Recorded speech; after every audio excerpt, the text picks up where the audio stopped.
finally, Chinook being allowed to enter the aerodrome from crowd left.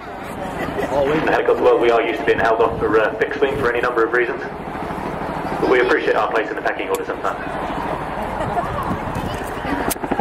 Yo, it's a Hummer. It's a Land Rover, Dad. England does not use Hummers. I saw one yesterday. Yeah, but that's not for the army. Oh, beautiful baby. The load being dropped off, obviously being flown by the front end. A lot of the control of this manoeuvre comes from the back end. Because they've got the visual on the load, which is approximately 40 feet behind the people actually flying the aircraft, so there's no chance of them seeing what's happening. So it's all down to the crewman to control exactly where that load's going to be put down. To talk down onto the area and position the load into the correct space.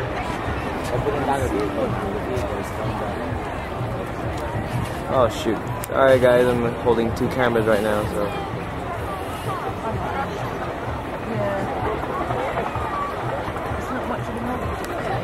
They've got a Land Rover and trailer being gently on the ground by the crew before dropping off the drops underneath the aircraft. The aircraft's then going to move forward and down to disimpart the troops who will be able to move onto that Land Rover and drive it away. That's what they practice near me. They go round with the load on and they drop it. And then they go back up again. And then they have the troops loading and unloading. Just practice. We've tried that from before. Here's the troops move out. They'll take up an all-round defensive position to allow the defence of that aircraft and the vehicle on the ground. As the aircraft moves away, it's obviously in its vulnerable position, moving away from the troops, and looks to get the speed on as quickly as possible.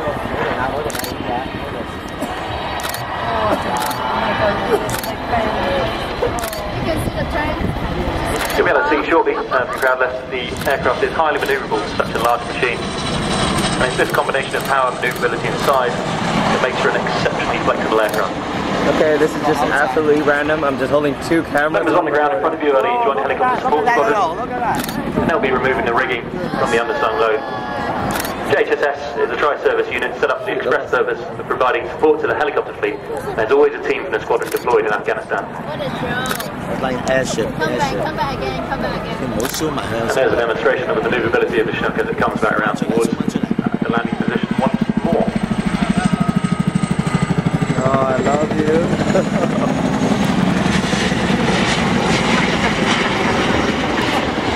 The tandem rotor design of the aircraft allows for a lot more cabin space than a tail rotor aircraft, which only adds to the flexibility and capacity of the aircraft. Also allows a lot more power to be put through the main rotor head to allow for a lot more lift capacity.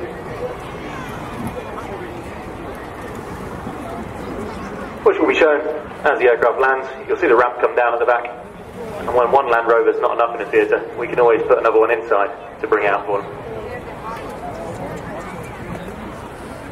So madam, is that your alarm clock every day?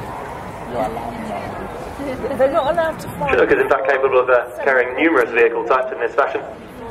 No. But you are allowed to wake up after. The large uncluttered cabin area, And they're not allowed within which the load brakes, Money and that power enabled by the twin rotor design carries such load. Look shoot. so I can get 8 hours sleep. Come on. Shoot, I'm already running low on battery on this. Bye-bye. I'm running low. No, I got it. It's actually right there. Yeah, there's the Land Rover. I'm gonna save a little battery.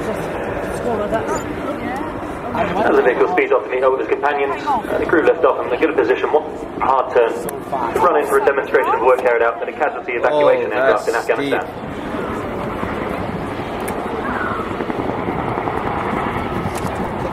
As mentioned, this next serial replicates the scene carried out, unfortunately, many times across Helmand Province in recent years, and perhaps highlights the task now synonymous with Chinook operations in that country, the extraction of casualties. Ground team, I've just thrown a smoke grenade down. That's in order to mark their location and give the pilot a visual indication of the wind direction. It is vitally important in the dust of Helmand, where the crew can lose all visual references in the billowing dust cloud. Chinook making a fast and low approach to avoid enemy fire with an aggressive turn to position for the casualty. Oh, I love the sound.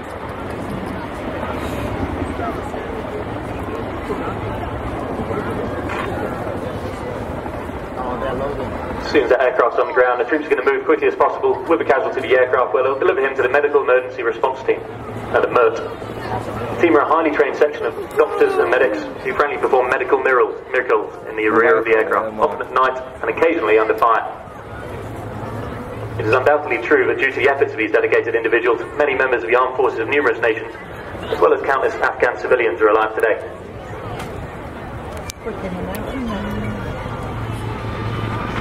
The Chinook is on standby 24 hours a day, 365 days of the year at Camp Bastion to provide casualty cover.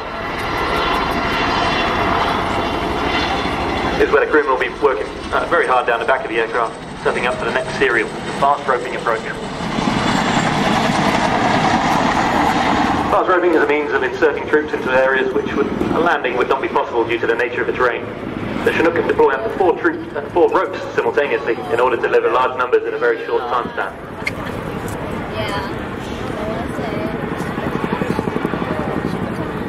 Beautiful.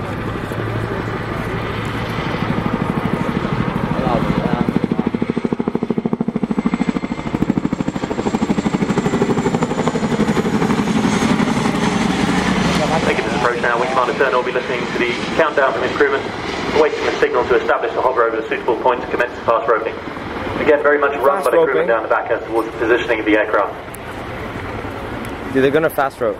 This technique can become somewhat complicated when operating by night or onto the decks of vessels at sea. Are there troops there? Yeah. Being in the Navy, I have to get the ships in somewhere.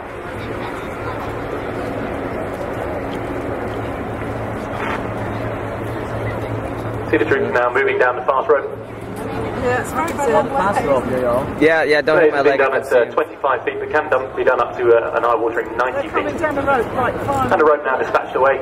That will be collected up to be recycled later, because we don't get any money for the old rope. That's funny one. That's a funny one. Because they don't what? Because they don't what? I didn't hear him. They don't got sponsored for the ropes. Not sponsored for the ropes, right. The aircraft moving into another steep repositioning turn, giving you a plan view of the aircraft before bringing it back to the final hover. At which point, I'm sure they'll all appreciate as many waves as possible, and if you like, a cheer. Yeah. I can't move with the camera in my hand. Yeah, so we can wave at you. You'll go. Well, ladies and gentlemen, that concludes the 2010 Chinook roll demonstration on behalf of the team this year. We hope you all enjoyed the show and continue to enjoy this beautiful weather weekend. Thank you and goodbye. Thank you, Jay. Thank you very much indeed. Do tell the team how much we appreciate it when you have your out brief, because I know you always have an out brief to get it better and better all the time. But do give them our thanks. The next aircraft, as canopy closed, is waiting to get airborne. And this, if you've got small children, indeed, yourselves, you might want to put the ear defenders on next. I would suggest that if small children ear defenders are going to be needed, and indeed you have them yourselves, I would do so. We've had 150 static aircraft on display during the show, 4 debut aircraft, including the 7